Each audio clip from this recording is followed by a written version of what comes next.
Welcome everybody, settle in. We will begin Women Leaders in Procurement and Supply with our emerging leaders. So look forward to chatting to you shortly. We'll just let everybody settle in. Perhaps you've got a sandwich and a coffee and you're ready to enjoy this session. And as always, make sure that you head over to the chat bar down below there and collect all panellists and all attendees and tell us where you're from. We'd love to see where everybody's from. Our panellists today are from all over the region, so I'm sure our listeners are as well.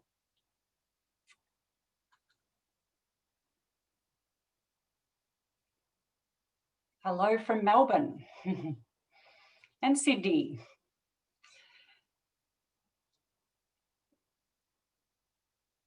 Brisbane, Adelaide, welcome everybody. Just let a few more participants join us, but you've come to the right place. Women Leaders in Procurement and Supply, and you're in for a real treat today with our panellists.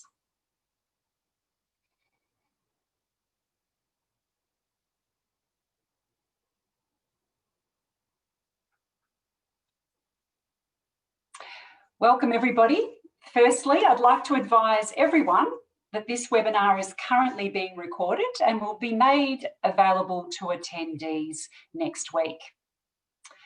I'd like to begin by acknowledging the Wurundjeri Woi Wurrung and Bunurong peoples of the Kulin Nation. They're our traditional custodians on the land on which I present from here today. And we pay our respects to their elders, past and present, and extend that respect to all Aboriginal and Torres Strait Island peoples today, and particularly during NAIDOC week. Also, Tina Koko, Tina Koko, Tina Koko Katawa to our New Zealand neighbours. I'm really excited today that we have 150 plus registered for today's webinar, and I'm pleased to say that this is the third part of a 4-part series that we're holding this year on women leaders in procurement and supply. And for those of you who don't know CIPS, the Chartered Institute of Procurement and Supply, we're your global professional body for procurement and supply professionals, and we're really dedicated to promoting best practice and continuous improvement in professional standards, and also raising awareness of the contribution that procurement and supply management can make to organisations. Today, part 3 of the series, Women Leaders in Procurement and Supply, we're going to tap into some insights and experiences and learnings from female leaders across the region. And the series today explores the theme of emerging leaders with 4 incredible leaders from our profession. But first, some Zoom keeping. All attendees have been muted during this presentation. However, as always, please use the chat box to tell us where you're from and make any comments that you'd like to share with all panellists and all attendees. And if you have any specific questions, and we've already had a few questions come through, so thanks for those who have already sent them through.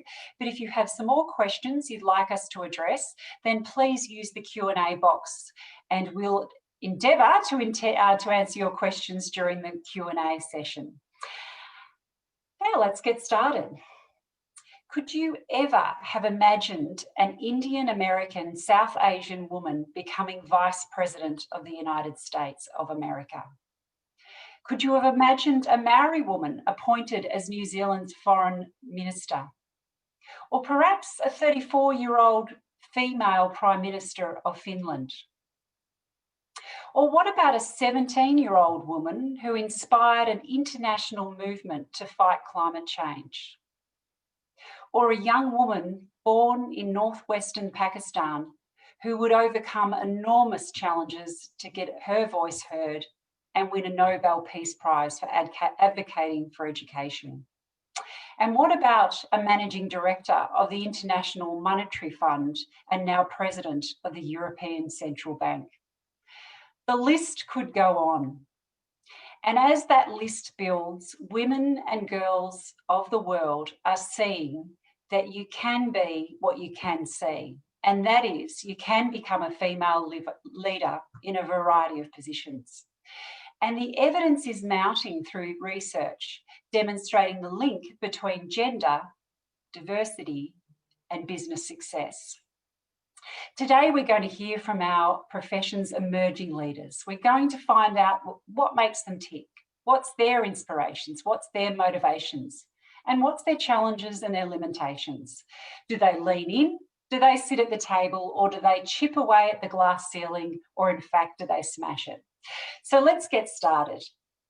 I'm pleased to introduce to you our procurement millennial professionals.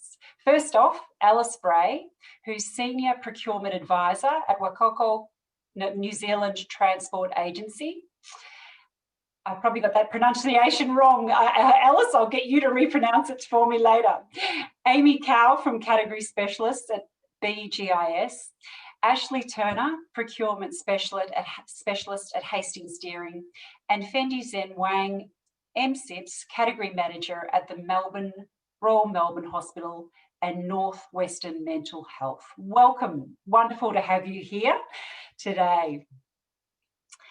Let's get started, and I'm going to start with a question that I hope will also give us a little bit of an insight to your career journey so far. And I'll firstly direct this at Alice. Alice, what inspired you to become a procurement professional? Kia ora, Sharon. Waka Kotahi, you almost had it. It's all good. We'll get a bit more practice behind that one. And a great question to kick off. Procurement inspired me while I was starting out in it, and it made me realize the impact I could have. And from that moment that I realized, hang on, this is so much more than just supply chain and logistics and contracts and things like that, that you could actually have a tangible impact economically, socially, environmentally, culturally on the very people your procurement reached at the end of the day. That for me, I was absolutely hooked and love my current role at Waka Kotahi as the Senior Procurement Advisor for Sustainable Procurement. That's exactly what I get to do. So being a part of the public sector procurement service community is absolutely amazing. Wonderful. Thank you, Alice. Amy, your inspiration. Yeah, for me, it was really, coming out of uni, being a fresh graduate and really not really knowing what to do. So I sort of started off my career in the graduate rotation program. And then shortly sort of fell into procurement as part of my rotation and really loving the role. What the role really inspires me and what I really enjoy is the fact that you do get put different hats on each day. You do develop a broad skill set and toolkits that you can use and are really highly transferable. I like to reflect on, and really think about, procurement people aren't really lawyers, but, at the same time, we understand commercial law. We aren't financial or data analysts, but we can analyze data, understand market trends, and at the same time present really insightful data. Similarly, we aren't project managers, but at the same time we can manage, and we've got the skills to manage a project end to end. And I think really the diversity of the role and the constant learning opportunities the role presents really inspires me to continue on this journey. Thanks, Amy. And Ashleigh, what about you? What inspired you to become a procurement professional? Mine's a bit of a two-part there. What inspired me or intrigued me, as I would say, to go into procurement is it was a whole new function here at Hasting Steering. Therefore, I could create my own path. I'm a bit of a fixer, so I'd love that. I could create that. And it played off all my strengths with people, project management, change management and everything, but it also had a personal element for me. It helped me escape my domestic violent relationship back in Darwin. So it enabled me to come over to Brisbane to start fresh and really find myself again. That's truly inspirational. Thanks, Ashleigh. And Fendi, you're in a really interesting environment, particularly around this COVID environment. What inspired you to become a procurement professional? Thank you, Sharon and CIPS, for inviting me to present in this webinar. I'm thrilled to be here, and I'm happy to share my story, how I actually got into procurement. If you cannot work out from my accent, I'm originally from China. I grew up in Shanghai, a vibrant and bustling city of 27 million people. I started my career as a journalist, and I got a job in a leading financial magazine in China called Caijing. The job gave me the opportunity to meet and interview people from all walks of life. Though I enjoyed my work, I feel that journalism is not what I want to do as a career. Then I decided to do further study overseas, given that my father is a businessman and one day I might continue his business as the only child in my family. So I enrolled in a postgraduate supply chain management course. During the study, I came to understand that how procurement is done could have a very strong impact on the entire supply chain and bring the value to the business. Further, my previous journalist skills, such as interpersonal and communication skills, are transferable. Thus, I decided to step into procurement world and pursue a second master in strategic procurement.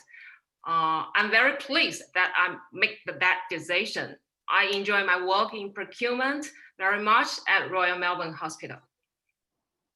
And you must have been very busy too, I'm sure, Fendi. Busy time. Thank you. Now, Amy, I'm really curious to know who your professional inspiration was. How did they inspire you? Yeah, I must admit, I was thinking about this question and really reflecting on it. And I must say, it wasn't one particular person that I'd come across in my career. It was really around, the people and the opportunities I got to work with people around me that really shaped me and inspired me in my career as a procurement professional. I was really fortunate and lucky to work alongside people that were really passionate about procurement and who really drive commercial value for businesses, whether or not it's from a sustainable point of view or, really driving down to the bottom line. There's a couple of examples I do like to share, an example of, people who inspired me to understand what best practice procurement was. And then another example of someone who's really inspired me to, think about what the kind of leadership I want to adapt and the kind of leader that I want to be. I'm very fortunate at the very early on in my career. I've worked alongside people who shared experiences with me, where, they failed or they've seen bad practice procurement and really taught me the ropes through what best procurement practice looks like and what good procurement is. And that really built the foundation for me in stepping into a procurement role. And then sort of later on in my career, I had leaders who've given me advice on, what good leadership should look like and what good leaders need to be. There's one leader that I reflect on and, those traits are something that, I aspire to be and really inspires me. The leader is very available and always accessible and highly responsive. This person always makes her team members and, the team that they're working in always felt like they weren't working on their own. They've always given the full support as needed and guidance and when required. This really inspires me and that role model really, is something that I look to as, in the leadership style that I want to adapt. Thanks, Amy. And I'm sure role models will become quite a theme throughout our discussion today, but also the fact that you are now role models, all of you as emerging leaders and what that does, how you were treated in terms of having role models now, what that does to your role modelling of the next generation. Thank you. Ashleigh, I might ask you this one. What was your breakthrough moment in this profession? And, that's the successes, the light bulb moments. Oh, my one would be being the first person to complete the Blackwoods Aggregator program, which is a massive industrial consumable complex pit of fun. I aggregated millions of spend spread across 500 plus vendors down to one vendor, being Blackwoods. When I completed that, I didn't realize what it was that I completed. And then off the back of which, that's when Blackwoods told me, hey, you realize you were the first person to complete this. And you did it in less than 12 months. So that was my big mission that We're losing you a bit there, Ashleigh. I think you may have just frozen there. We'll come back to you, Ashleigh. In fact, Fendi, I might direct this question to you as well. I'm curious to know whether you've had any light bulb moments in your career. Sure. Okay. For me, my breakthrough moment was when I realized how significant job that I have taken. For instance, as a category manager in the healthcare industry, I actually procured various medical equipment for life-saving operations many times. Knowing how I have actually contributed to the life-saving process makes me feel good. As you know, during the present COVID times, procurement is playing a very important role in saving lives. When the global supply chain of PPE was disrupted, we actually were under time pressure to source PPEs for our nurses and doctors. If we didn't get them in time, we could put our healthcare workers at risk. We are constantly challenged to find ways to streamline the procurement process, but still need to keep the due diligence to get a PPE in place and on time to ensure the clinical operations won't be interrupted. Thus, we procurement can make contribution to save people's life. Significant contribution, isn't it? And no more than now in terms of the spotlight on the supply chain because of what you good people are doing. Ashleigh, I might just come back to you because we just lost you there for a minute up in Brisbane. Just the outcome of that breakthrough moment for you and your career. Yes, sorry, that's technology adversity for you here.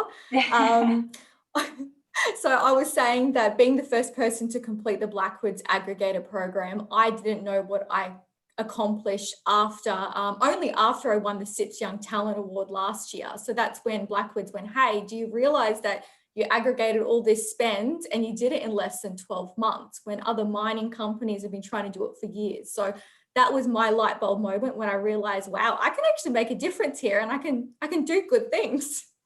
Yeah. It's almost that we call them light bulb moments, but they're a confidence, aren't they? They're instilling amazing confidence to move forward, which is great. And passion, absolute passion. I can hear passion in both your voices. Thank you. We might move on now to what we're calling the current state of play. And that's really, as professionals, we face many obstacles in today's workplace, and no more than the pandemic environment is throwing it at the moment. There's many obstacles in our way.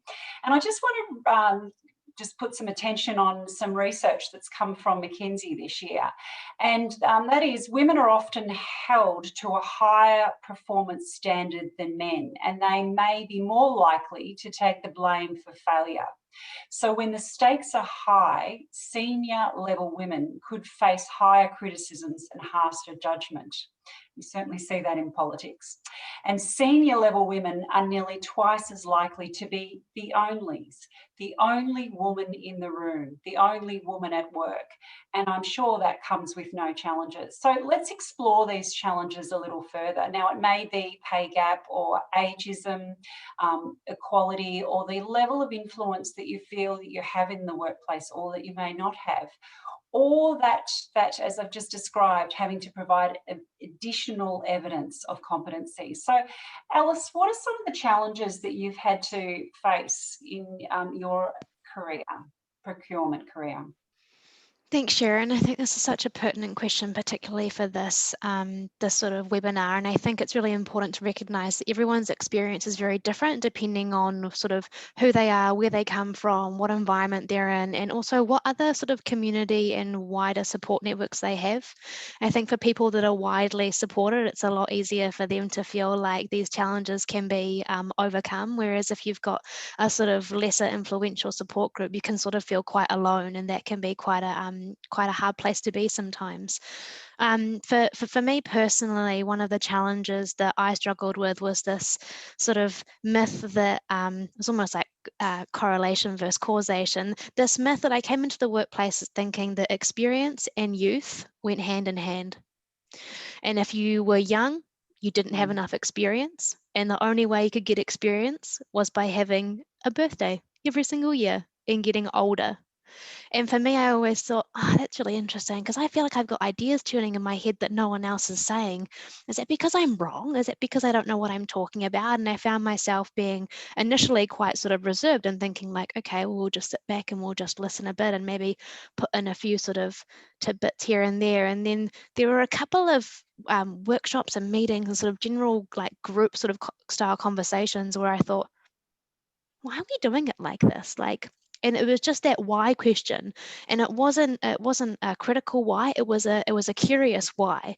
And I think that's a challenge that I would really sort of want to highlight for people on this call today. And it actually doesn't matter whether you're young or old. If you find yourselves in meetings thinking, I shouldn't say anything because I don't want to disrupt, or maybe I'm wrong, you can ask the why question without it coming across as A, you're an aggressive person and you need to stop asking why, or B, you don't know what you're talking about, so you should listen rather than ask questions, all those other things that sort of can come into play there. But I think it's that challenge of thinking that you shouldn't be asking questions in a meeting because you are the youngest, the less experienced, the woman, the person who's just there, having a look. Always ask why if you don't know, because you don't know who else in that room is thinking the exact same thing. And you also don't know who's watching you to think of, to almost rely on you to ask the why. And that's kind of the role that I'm playing at the moment in my own workspace. The person that comes in and says, interesting, why are we doing it like that? Okay, I understand, cool. What about this? What about that? What about this? And that only puts us on the path to progress rather than remaining in the, oh, we've always done it that way, so don't worry, we'll just keep doing it that way and expect nothing to change. I love that. And then it ensures some innovation because you are questioning why. But Alice, we've chatted in the past about this because part of being the Unprofessional of the Year this year, when we formed the CIPS Profession Steering Committee, which also just came into effect this year, was having you on that steering committee. And I think having voices from all across the region as well as all experience is adding value, and your experience is adding to the value of that steering committee too. So I love that, and we're all asking questions why, because you two are asking questions why, so it helps us all to get that voice. Thank you. Now, speaking of the voice, now this is something I'm quite passionate about, and that's making sure that we have all the voices in the room or in the Zoom have an opportunity to say and to speak and to be heard. So I'd love to just delve with all of you on this next question. How do you find your voice in meetings? And what advice do you give to be listened to, but not only to be listened to be heard? I might start with you, Fendi. Thank you. Thank you, Sharon. Before I start, actually, I want to take this opportunity to thank my mentor, Jacqueline Baldwin, who has kindly shared her tips and tools for how the voice to be heard in the meetings. As for me, how I found my voice in meeting is actually you need to ensure that when you walk into a meeting, you're prepared and ready to be a problem solver. I always do my homework and prepare myself in advance. So I need to know who will attend the meeting, understand where they are coming from, what are the difficulties, challenges they are facing, what are the expectations. Then I will demonstrate my knowledge and the capabilities by showing them how I will help them to tackle their problems and how I will bring the value to the business. And for the tips, know your audience and be prepared. Thank you. Very wise. Thank you. Thank you. Alice, have you got anything to add to that? I think I completely echo what Fendi has said there. The preparation is key, and the preparation also helps you feel a lot more confident if using your voice is something that you struggle with. And I think that's definitely, something that everyone at some stage is always in front of someone who they admire, or someone that they think is, you know, sort of up and above the senior levels, and they're perhaps sort of nervous to think about, oh my goodness, are they judging me, you know, and you start going into that, oh no, what if mindset, and it can throw you. So if you're going with confidence, that's key, and you don't have to actually feel it to believe it. The power of your mindset going in saying, I feel confident, this meeting will go well, I am prepared, I am a great speaker, I communicate well. Like, the power of self-affirmation is so real, and I think if anyone is struggling with that, affirmations are going to get you a long way. And if you get to the end of a meeting and you haven't been speaking, for example, say you aren't presenting, say you're just there listening, but you want that moment of contribution, ask a question. And I've had so many amazing leaders in my life be like, don't leave a meeting without asking a question, because it's that little bit of participation that meant that you had a purpose to be there. Now, don't ask 100 questions unless you have 100 questions to ask. But yeah, if you get, you know, you've got 5 minutes to go and you were thinking about something throughout the whole meeting and thinking, oh man, just ask it. And then you participated in that meeting, and then next time you can participate a bit more. So don't get down on yourself if you aren't quite there yet. It's a skill you can develop, and those affirmations and those little habits every single meeting are really going to get you there. Beautiful. Thank you. Ashleigh, what about you? My advice is, I always say, I'm here to make you look like a rock star. So for people to start listening to you, what's your intention and what do they get from you, kind of thing, because we're all quite selfish like that. What is in it for me? So that's what I do, is what's in it for them, make them feel good, make them look good, make them think it was their idea, the power of influence. And the more credibility you build with your actions and your outcomes. So I think integrity is huge. You say what you do what you say, and you earn those little respect points, and the more they'll actually listen to you as well, is what I found in a male-dominant industry that I'm in. Thank you. Have you noticed, Ashleigh, that, you know, in that environment that you've had to kind of, you know, raise your voice, or, you know, or you have no problems being heard? I give a look, and it says it all. Excellent. Amy, what about yourself? I think they're awesome tips, and I have to echo everything that's been said. I think all of those, you know, are really, you know, good skills to pick up and, you know, to be heard in meetings. One point that I do want to add is, you know, thinking about what your messaging is to your audience, and really be concise and be on point about it, because as soon as you start waffling on, you immediately lose credibility, and, you know, people get lost in the information that you're trying to share. So, you know, it's that old saying less is more. So really think about what is it that you're trying to say, and, you know, stop talking when you've said enough. Great point. All fantastic points. And I also think flipping it on the other side, I suppose the opposite to what you said, Alice, is also other people in the room, someone saying, you know, I want to hear that voice, you know, and or before you go into a meeting, saying to someone, you can do this, you know, I believe in you, and sort of building that mindset of confidence onto someone else, I think is really important as well as leaders. So it's almost like tapping a person on the shoulder to say, you know, go ahead, you can do this. I think it instills confidence as well. No, great responses. Thank you.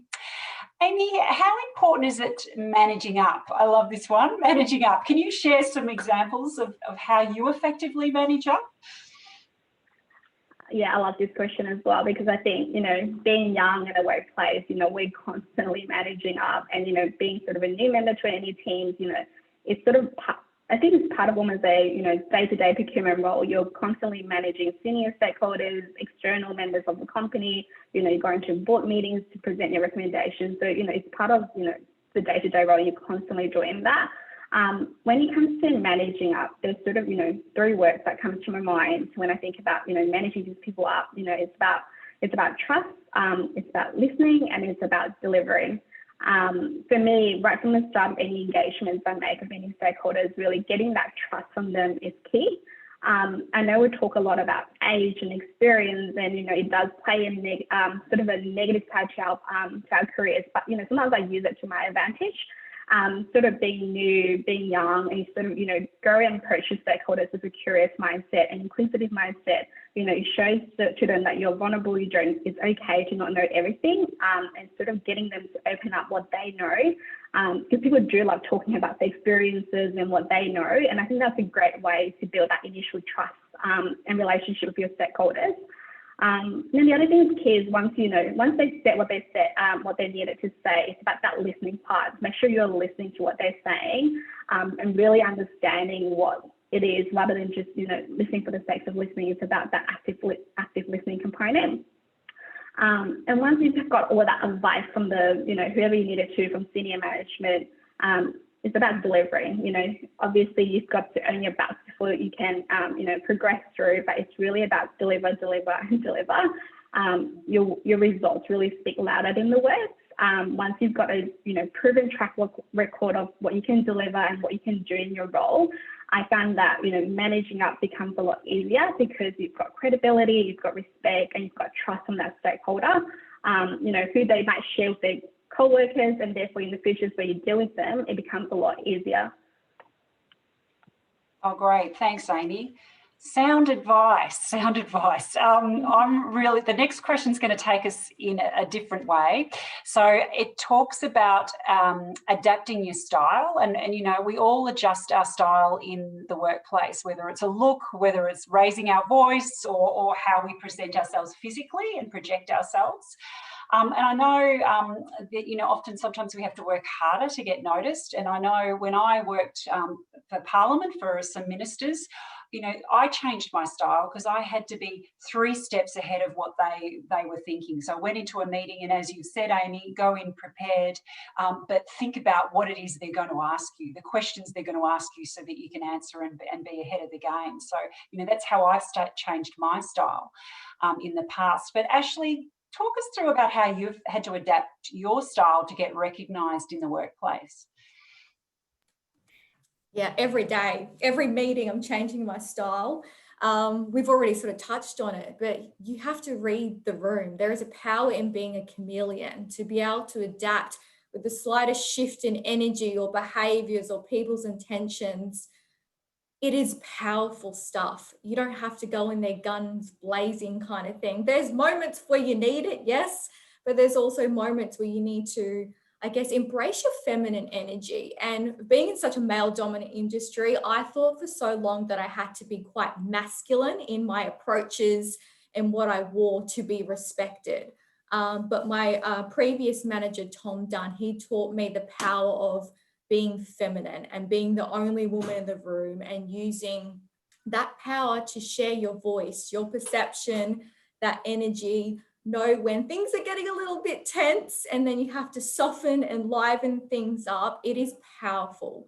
And I also think it's powerful to use that vulnerability, like embracing that vulnerability piece and being real and honest. And you're really sort of trying to collaborate and bring everyone together. So yes, it is okay to adapt your styles and changes depending on your personality types that you're dealing with and leadership. It is powerful, and it will get you far. I'll open this up to the group for input, but around comments around femininity and female characteristics as being an advantage. Has anyone got any comments on that? Yeah, I'd love to echo what Ash was talking about there in terms of a chameleon. And I think it's really important to highlight that a chameleon changes its colors. It doesn't become an eagle. It doesn't force itself to be something that it's not. It finds ways to adapt to its environment to make the best of that environment. And I think as well, particularly earlier in my career, it was like, oh, I've got to do this, and then I've got to do that, and I've got to be that. And the further you move away from your authentic self, the closer you are to burnout, and to feeling sort of disassociated and disconnected from your purpose. So be really mindful of that, I would say, as well, is just you need to remain authentic to who you are. And in terms of that feminine energy, I completely agree. There is a sort of softness that we as women have, and a lot of men have it too, but it's whether you're in touch with it enough to bring it forward and maximize it in the environments that need it to be. There was I saw this cartoon the other day, and it was about the whole women are too emotional to lead, and then the reflection on, well, how did many of the world wars start? You don't recall any woman being involved in many of those decisions, mostly because they weren't allowed to work in some of them. But, you know, I think there's just this sort of like constant self-check and reflection about reading the room, bringing the strength to that. And if it is a feminine energy that needs to be brought, bring it. And you don't have to be a woman to have feminine energy. And it's just about being your authentic self. I love that. Thank you. We'll move on to part 3. This is going quickly. In this session, we're going to explore the future of procurement. But what I really want to hear is your vision and your aspirations for the future in procurement. And I'm really excited about what I'm seeing in the profession right now. I even got goosebumps thinking about it, and it's not the air conditioning. So right now, I think the challenge for procurement professionals is that the businesses are rapidly changing. Technology is rapidly changing, and we really need to build our capabilities and our competencies to meet that change and develop those capabilities in new ways. We've got new ways of working, and the key drivers are all changing. So it's a really exciting and potentially scary future. But currently, we're also seeing a career in procurement like we've never seen before. It's important to people. It's valued. It's an interesting career, and it's also really rewarding. And we'll hear that a little bit about social and sustainable procurement later in some of the questions. But there's no coincidence at the moment that we're really seeing an influx of talent come in. And we did a survey with CIPS and Hayes, have done a survey this year, and 60% of people, the entrants into the profession, have chosen to come into this profession. So the future's looking really bright. So Amy and Ashleigh, I might start this question with you. What can organisations do to help emerging leaders like yourselves really thrive in a workplace? Perhaps, Amy, you can start. Yeah, sure. And I think just jumping back on the previous points around age and experience, and I think for emerging leaders to really thrive in the workplace is really giving that exposure and experience as much as possible. It could be as simple as, taking on emerging leader to a really tough negotiation that you're having, or, taking them to a board or an executive meeting, is giving them that exposure and that experience to, to sit in the room or, be a fly in the room, just to hear those tough conversations, because it really exposes them to have that experience to deal with situations if they do come across it in their future career pathways. The next point that I do, recalling that I've had opportunities is, create informal opportunities for them to grow outside of their role, because we're also fixed in our day-to-day operations. We've got a job description that we work to, that's in our role. Try and create those informal opportunities for emerging leaders so that, they've got the opportunity to lead a team or, to manage someone. So that they've got, the safe nets around them to really grow outside of their role. So when that next opportunity comes up, they're ready for it, and, they've already done it to a less formal extent. So that's sort of a couple points that comes to mind. Terrific, thank you. What about you, Ashleigh? Really good points, Amy. Speaking from my experience, mine would be take a risk on us. If you have someone that's a high performer that has the talent and just needs that experience and exposure, give us a little playground to go, or a project to go play in.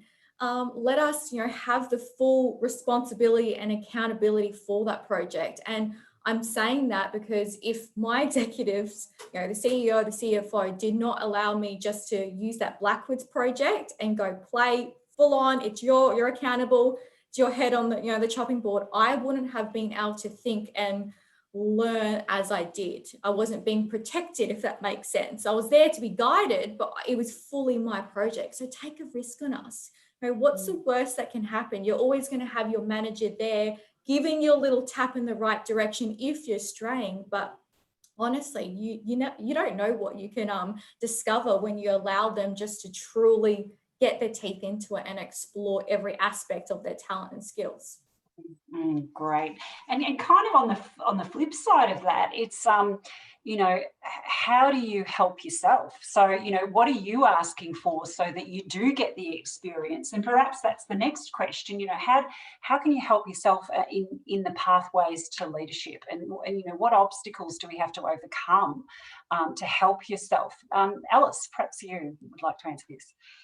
Yeah, that's a really great question. I think the answer is in the question. To help yourself, you have to lead yourself. So if your pathway is leadership, then you need to know how to lead yourself before you can lead others.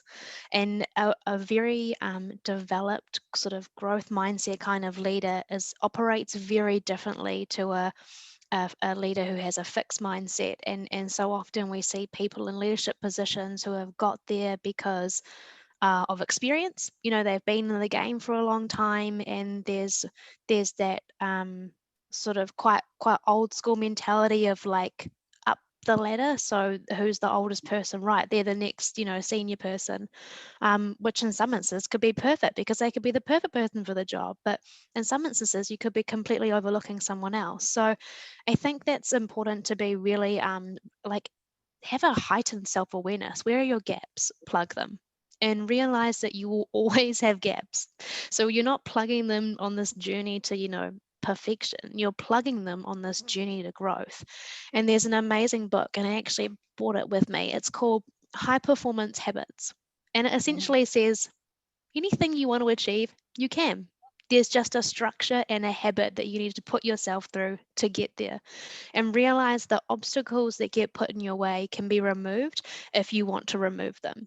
And there are so many other ways that you can go about it rather than just banging your head against the wall. And I think, you know, 2020 has been a rough year for everyone, and we are low emotional in our emotional tanks. It feels like sometimes there's not that much to give. And I myself, even today, had an experience where I was like, like I just want a nap.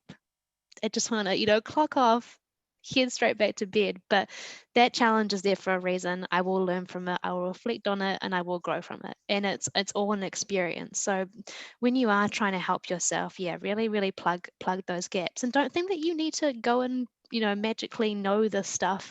Find someone else who has that experience and learn from them. I think it was Warren Buffett that said, don't learn from your experiences only, learn from everyone else's experiences. And then you don't have to learn those same mistakes for yourself. So the role of a mentor is pretty key. That's been sort of my approach to things. Doesn't have to be one person, could be multiple people in different areas, but yeah, plug your gaps and balance. Don't forget balance.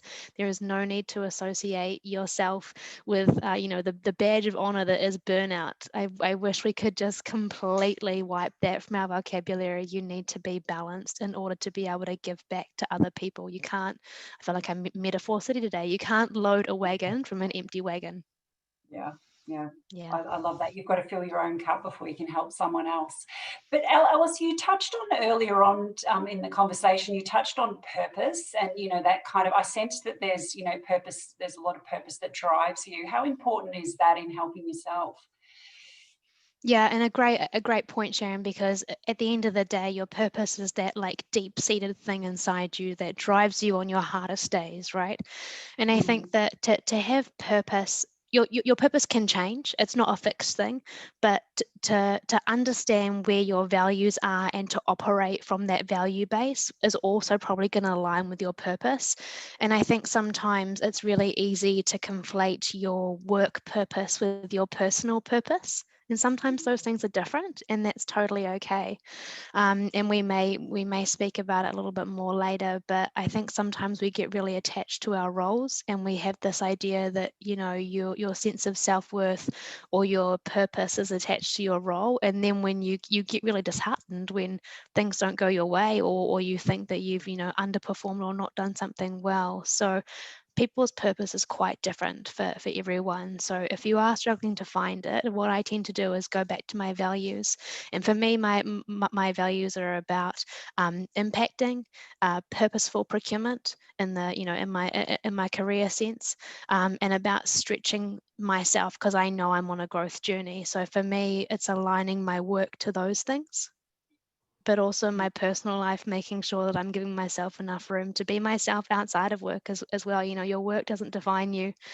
But yeah, I tend to think about personal growth as well. It shouldn't just stop at the entrance to your workplaces. I think sometimes we get lost in PDP land, right? And it's like, what are we doing in our workspace? And then we head home and it's like, oh, right now I just chill out. But if you aren't growing yourself outside of work, then you probably aren't going to get the same kind of traction as you would if you were growing yourself in sort of all areas of your life holistically. Lovely, lovely, thank you.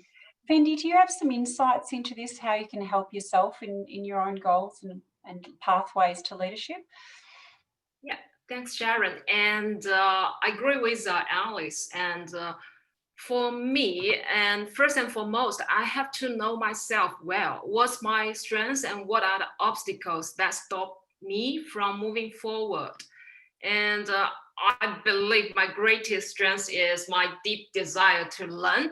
Alice also touched this point. So learn from your mentors, your colleagues, your peers, your seniors, or anyone around you with advice and suggestion.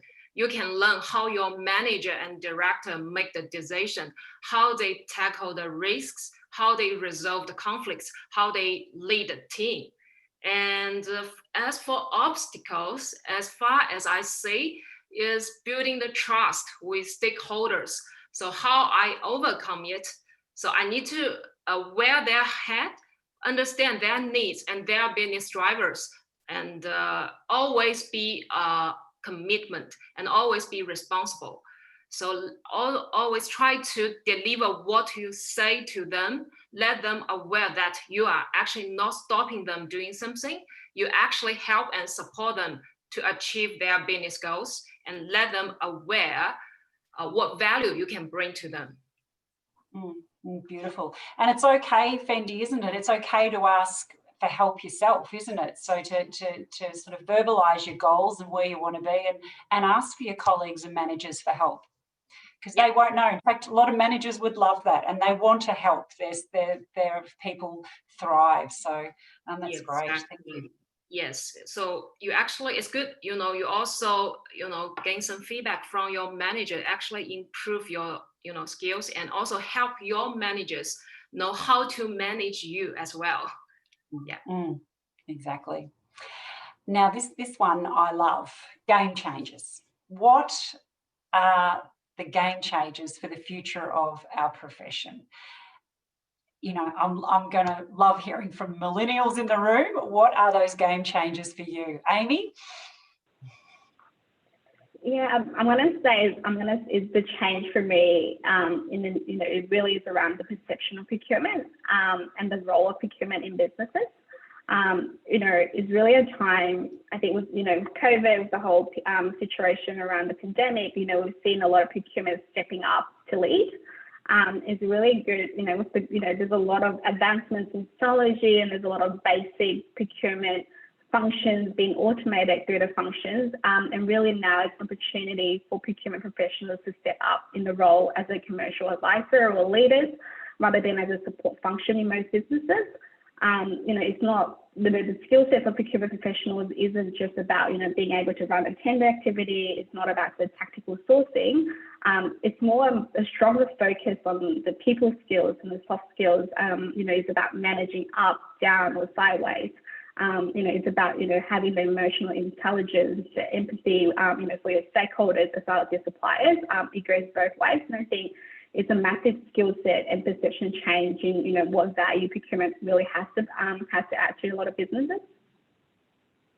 Fantastic. Alice, what about you? I think if I could give it one word, because I'm not very good at giving one word, I'd say diversity. And I'd say diversity in the procurement professionals that we have in the profession, diversity in our supplier bases, diversity in the way that we procure. But a lot of procurement functions actually represent a very diverse market, supplier base, customers, and I don't think we're very good at sort of reflecting that as teams or as businesses. And I think it completely goes hand in hand with what Amy is saying. Like, imagine if there was like a barbecue that we got to go to where people were like, what do you do? And you say procurement, and they go, I love procurement. That's an amazing function in a business, as opposed to being like, what's that? You know, the dream. But I think if we were more diverse in our approach of all those things that I just covered, I think that would go a long way to seeing that sort of more strategic shift in procurement, and seeing it as a real value set and a reflector of the impact it can actually make. Wonderful. Diversity, skills. Fendi, what's your top pick? Digitization. I will say digitization will be the game changer in the future. So some supply chain and logistics activities can be and will be digitized in the near future. Many people may worry that with the infusion of AI, robotics, machine learning, and other industrial 4.0 technology, their job will be taken away.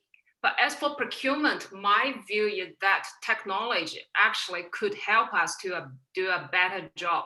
Industrial 4.0 technologies would make the procurement process more efficient and productive. So this means that the time that we save could be invested into building stronger relationship with suppliers and stakeholders. Yeah, sure thing. And just last but not least, Ashleigh, what's your top pick for the game changer for the future? I like that mine fits into all of yours. So I was loving this. It's like we've set this up.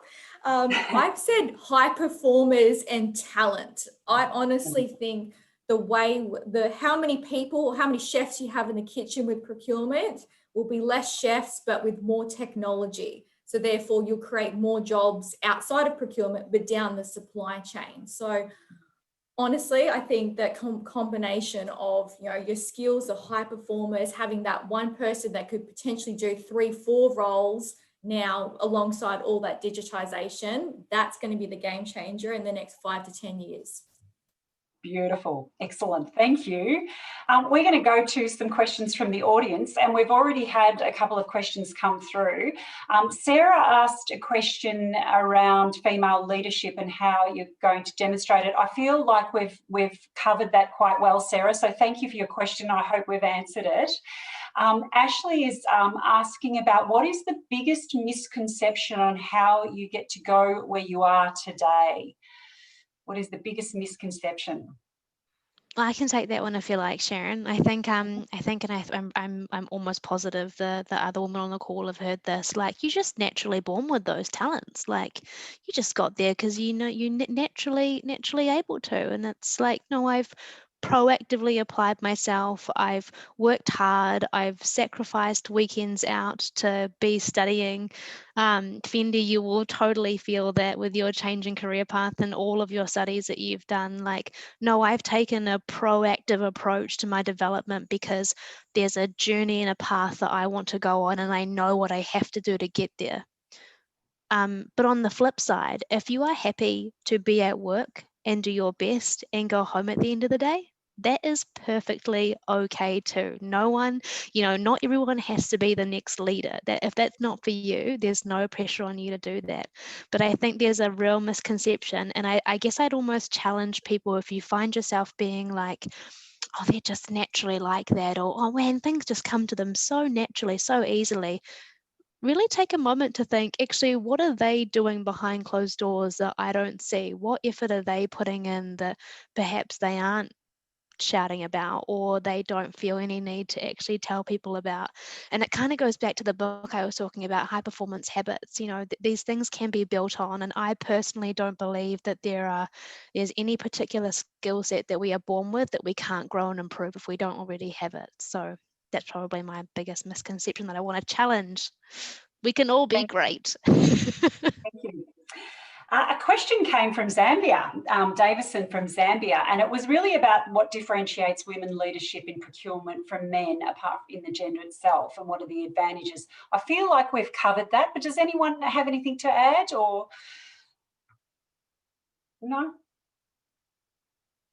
Okay.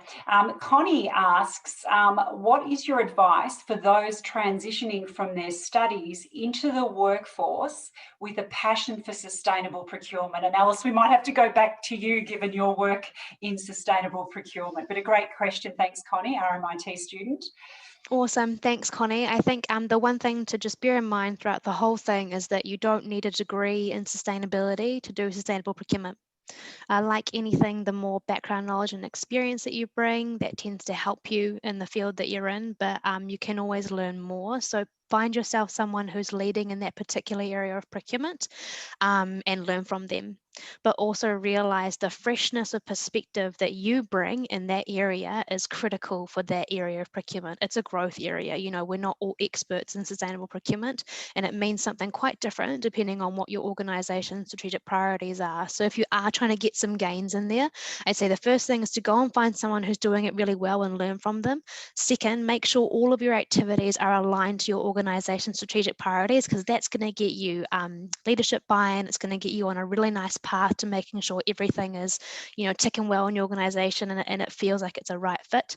And third, don't be afraid to keep on researching more. There's a whole bunch of great work out there. CIPS is filling up this bucket as well with a lot of great information and research and insights on this particular area. So definitely keep learning. Great, and we've just released our social procurement survey, so make sure everybody gets on and responds to that. Thanks, Alice. And this is probably more a generalist question, which I think, Alice, you've also answered, because Jane's interested to know what would be your advice to young females seeking a career in procurement.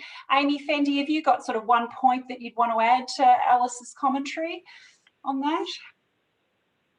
I would just say, yeah, go do it. I think it's such a broad occupation for anyone wanting to step in. You know, there's so many different hats you get to put on. It's just such a great exposure to a business. Yeah, definitely highly recommended. Thank you. Yes, can I add one? Yes.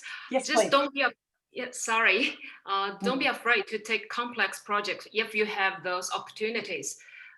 Even though the chance of encountering the difficulties and challenges are higher than the low value or low risk projects, but believe yourself, you actually can learn more, particularly in risk and change management. Thanks, Fendi. I've also, Fendi, got another question for you from Deepak, and he's just curious to know about, with the enormous global demand for PPE, how have you ensured that supplies are made uninterrupted and in time? If you can just tell us that briefly. Yeah, very good question. I think the most important thing, you need to understand your suppliers and how they are influenced on the entire supply chain. So then you can know the lead time, and you also need to have an alternative supplier. If this supplier cannot deliver the PPE on time, you have another supplier to deliver the PPEs. Yeah. Thank you. And a question from our Geo, marketing manager, reflecting on your professional journey so far and thinking about your increase in influence on others as emerging leaders. What do you believe one thing that you would stop, start and continue? But maybe let's just, we'll keep it brief in the interest of time. If anyone's got something they want to say, stop, and then we'll move to start and continue. Stop overthinking. Great. Any other stops? Stop saying no to opportunities. Say yes. And what would you start doing? Start asking questions. Great, great. And what are you going to continue doing?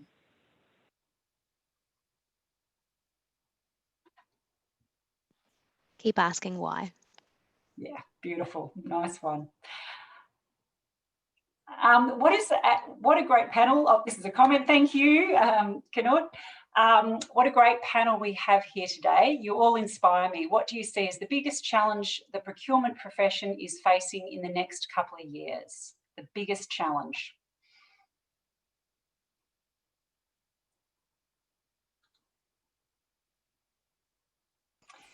I think if we don't grow and adapt, it's pretty self-explanatory. If we don't grow and adapt, you're going to stay in the same place, right? But I think procurement professionals are really good at talking to each other about what needs to change. And then we sort of lose all that great insights and nothing really happens. So I think the power of these kinds of forums are really important to keep the conversation going and make sure we connect together and learn from each other. We're all in the same sector, so there's challenges that we all face together. So if we get action around those challenges, we're going to see traction in our profession. Thank you. And perhaps our last question for the day, and then I just want to get a final comment from you all. From Craig Lardner, in this early stage of your professional career, what do you see us do, all of the collective, the procurement collective, that really disappoints you and you feel it is a handbrake to our profession being the best it can?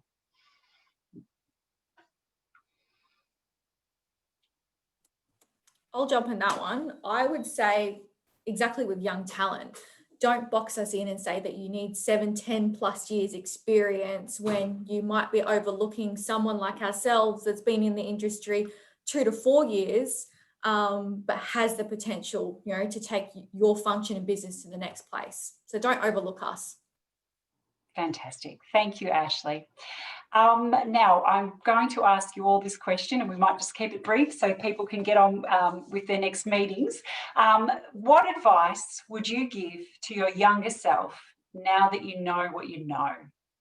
Perhaps Ashleigh, go first. Where do I start? Don't ever limit yourself.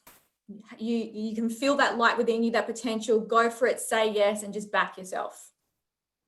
Beautiful. Fendi? I would like to share a quote to my younger self. If you fail, never give up, because fail means first attempt in learning and is never the real end. In fact, end means effort never dies. If you receive a no as an answer, remember no tells you there is the next opportunity. So let's be positive. Beautiful. Alice? I love that, Fendi, so much. Mine relates to the comment previously. Don't attach your self-worth to your job. Think more about the impact that you can do rather than what it says on your job signature. Wonderful. And Amy, final word. Final word will be visible and don't doubt yourself and just go for those opportunities. Thank you. Amazing women. Amazing insights. Thank you. Back yourself, have a purpose, and continue to do what you're doing. We really appreciate you coming together and supporting us today in this webinar and providing the insights. I know I've learned a lot, and I know the group out there will have too. So my purpose is to build connections to make a difference, and that's what this today was about. So I feel like I've achieved my own personal purpose as well. So thank you. And I need to remind everybody, before everybody goes, we've got some great activities happening. The first one is on the 17th of November. Don't miss the CIPS New South Wales Committee as they present conflict of interest. There are many misunderstandings and misconceptions regarding conflicts of interest and how they should be dealt with. So join Rob Halsall and a great lineup from the New South Wales Independent Commission Against Corruption, the O'Connor Marsden and Associates and Sydney Trains. Learn from these people. It'll be a great session. On the 18th of November, we've got a CIPS Victorian branch presenting a partnerships with KPMG, and it's a webinar on Payment Times Reporting Bill. So the new Australian Payment Times Reporting Act is fast approaching, and so there'll be all sorts of information about that, and it's presented by subject matter expert Vince Damassi. And finally, come back for our last part for women leaders in procurement and supply on the 2nd of December, our last for the year, and it's on wisdom and courage. So join me. We'll be interviewing Marley Smith, who's the head of procurement from ASC, and Cindy Dunham, who is Vice President of Supply Chain at Orica. Amazing insights from them, I'm sure, as we've received today. So please join us by registering and visiting the events page on our website, cips.org, or go to Australia and New Zealand's LinkedIn page, the CIPS LinkedIn page. To all attendees, I'm sure you found this webinar insightful, but before you leave, I want you to please do the post-webinar survey. We all eagerly look at your feedback and your results so that we can improve the next webinar for you. Thanks again. Be safe and keep being inspiring. Thank you.